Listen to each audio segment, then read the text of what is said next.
ಕಳ್ಳನ ಮಕ್ಕಳು ಅಂತ ಹೇಳ್ದೆ ಅಂತ ಇಷ್ಟು ನ್ಯೂಸ್ ಮಾಡ್ತಿದ್ದಾರೆ ಅಲ್ವಾ.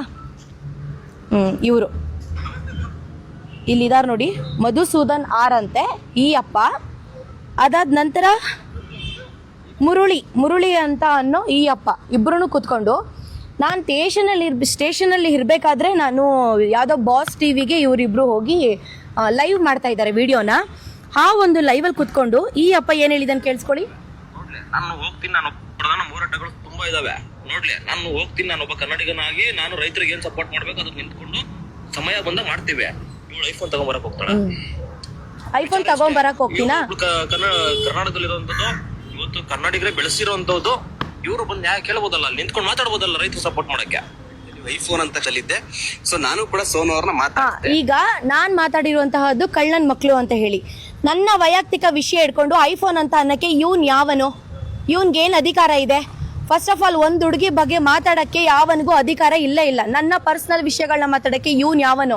ಇವನ್ ಮುರುಳಿ ಆಗಿರ್ಬೋದು, ಮಧು ಆಗಿರ್ಬೋದು, ಅದು ಅವ್ರವ್ರ ಮನೆಗೆ ಬಿಟ್ಟಿದ್ದು, ಇಲ್ಲ ಅವ್ರ ಜೊತೆಗಳಿರೋ ವಿಡಿಯೋ ಮಾಡ್ಕೊಂಡು ಇರೋರ್ಗೆ ಬಿಟ್ಟಿದ್ದು. ನನ್ನ ಹತ್ರ ಯಾವುದು ನಡೆಯೋದೇ ಇಲ್ಲ.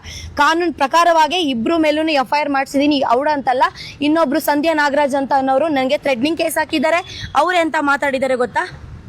ನೀನು ಎಲ್ಲಿದ್ಯಾ ಅಲ್ಲೇ ಬಂದ್ಬಿಡ್ತೀನಿ, ನೀನು ಎಲ್ಲಿದ್ಯಾ ಅಲ್ಲೇ ಸಾರಿ ಕೇಳಿಸ್ಬಿಡ್ತೀನಿ. ಯಾಕೆ ನಮಗ್ ಕಾನೂನು ಗೊತ್ತಿಲ್ವಾ ಸರ್? ಸೋನು ಶ್ರೀನಿವಾಸ್ ಗೌಡ ಮೊದ್ಲು ಎಲ್ಲ ಯುವಕರಿಗೂ ಕ್ಷಮೆ ಕೇಳುವಂತ ಕೆಲಸ ಮಾಡು.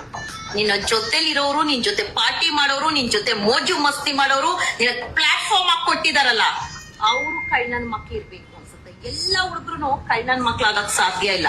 ನಿನಗೆ ದಮ್ಮು, ತಾಕತ್ತು, ಗುಂಡಿಗೆ ಧೈರ್ಯ ಇದ್ರೆ ಸ್ಟ್ರೈಟ್ ಫಾರ್ವರ್ಡ್ ಟಾಕಿಂಗ್ ಅಂತೀಯಲ್ಲ, ನಿನಗೆ ಯಾರಿಂದ ಮೋಸ ಆಗಿದೆ, ಯಾರಿಂದ ಅನ್ಯಾಯ ಆಗಿದೆ, ಯಾವ ನಿನಗ್ ಚೀಟ್ ಮಾಡಿದಾನೆ, ಯಾವ ನಿನ್ ಫ್ಲರ್ಟ್ ಮಾಡಿದಾನೆ, ಅವನ್ನ ನೇರವಾಗಿ ಹಿಂಗ್ ಫಿಂಗರ್ ತೋರಿಸಿ ಈ ನನ್ ಮಗ ಕಳ್ಳನ ಮಗ ಅನ್ನುವಂತ ಧೈರ್ಯ ನಿನ್ನಲ್ಲಿ ಇರ್ಬೇಕಾಗಿತ್ತು. ಹೊರತು ಎಲ್ಲ ಹುಡುಗರ್ನು ಕಳ್ಳನ ಮಕ್ಳು ಅಂದಿದ್ಯಲ್ಲ, ಮೊದ್ಲು ಕ್ಷಮೆ ಕೇಳುವಂತ ಕೆಲಸ ಮಾಡ್ಬೇಕು ಸೋನು ಶ್ರೀನಿವಾಸ್ ಗೌಡ.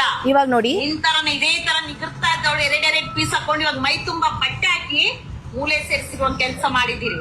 ನೀನೇನ್ ದೊಡ್ಡ ವಿಚಾರ ಅಲ್ಲ. ಯಾಕೆ ಎಲ್ಲ ಹುಡುಗರು ಕೈನಲ್ ಮಕ್ಳ? ಅವ್ನ್ ಯಾವನ ಪ್ರೆಸ್ ರಿಪೋರ್ಟರ್ ಕೇಳಿಸ್ಕೊಂಡ್ ಬಂದಿದ್ದಾನೆ. ಬೇರೆ ಯಾರಾದ್ರೂ ಆ ಜಾಗದಲ್ಲಿ ಇದ್ದಿದ್ರೆ ಮೆಟ್ಟಲ್ಲಿ ಹೊಡೆದು ಬರ್ತಾ ಇದ್ರು. ಹೆಣ್ಣಾಗಿರೋದ್ ಕಲಿ, ನಾಲ್ಗೆ ಇಡ್ತಾ ಇರ್ಲಿ. ಮಾಧ್ಯಮ ಮೈಕು ಇದೆ ಅಂದ್ರೆ ಇಷ್ಟ ಬಂದಂಗ್ ನಾಲ್ಗೆ ಹರಿದು ಬಿಡೋದಲ್ಲ. ಸೋನು ಶ್ರೀನಿವಾಸ್ ಗೌಡ ಮೊದಲು ಗಂಡ್ ಮಕ್ಳಿಗೆ ಕ್ಷಮೆ ಕೇಳುವಂತ ಕೆಲಸ ಕೇಳಿಸ್ಕೊಳ್ಳಿ. ನಿನ್ನ ಮನೇಲಿ ಇರುವಂತ ಗಂಡ್ ಮಕ್ಳನ್ನ ಕಳ್ಳನ್ ಮಕ್ಳು ಅನ್ಕೋ, ನಿನ್ ಟೀಮು ನಿನ್ನ ಸಂಘ ಪರಿವಾರನ ಕಳ್ಳನ್ ಮಕ್ಳು ಅನ್ಕೋ. ಎಲ್ಲಾ ಹುಡುಗರ್ನು ಕಳ್ಳನ್ ಮಕ್ಳು ಅಂದ್ರೆ ಪರಿಣಾಮ ನೆಟ್ಟಿಗಿರಲ್ಲ. ಮೊದ್ಲು ಯುವಕರಿಗೆ ಕ್ಷಮೆ ಕೇಳುವಂತ ಕೆಲಸ ಮಾಡು. ನಿನ್ ಕ್ಷಮೆ ಕೇಳಲೇಬೇಕು, ಕೇಳೋರ್ಗು ಬಿಡೋದಿಲ್ಲ. ನೀನ್ ಕೇಳಿಲ್ಲ ಅಂದ್ರೆ, ನೀನ್ ಏನಾದ್ರು ಕ್ಷಮೆ ಕೇಳಿಲ್ಲ ಅಂದ್ರೆ ಇರೋ ಜಾಗಕ್ಕೆ ಬರ್ತಾರಂತೆ. ಬಂದ್ರಿ, ಸ್ಟೇಷನ್ ಮುಂದೆನೆ ಇದೀನಿ, ಬನ್ನಿ. ಅಷ್ಟೊಂದು ತಾಕತ್ತಿದ್ರೆ ನನ್ನ 2 ಪೀಸ್ ಹಾಕೊಂತೀನಿ ಅಂತ ನನ್ನ ಬಟ್ಟೆ ಬಗ್ಗೆ ಮಾತಾಡಕ್ಕೆ ನಿನಗೆ ಯಾವ ಯೋಗ್ಯತೆನೇ ಇಲ್ಲ. ಹೇಳ್ತಾ ಇದೀನಿ, ಕೇಳಿಸ್ಕೊ, ಕರೆಕ್ಟ್ ಆಗಿ ಹೇಳ್ತಾ ಇದ್ದೀನಿ. ಅವಶ್ಯಕತೆ ಇಲ್ಲ ಸರ್.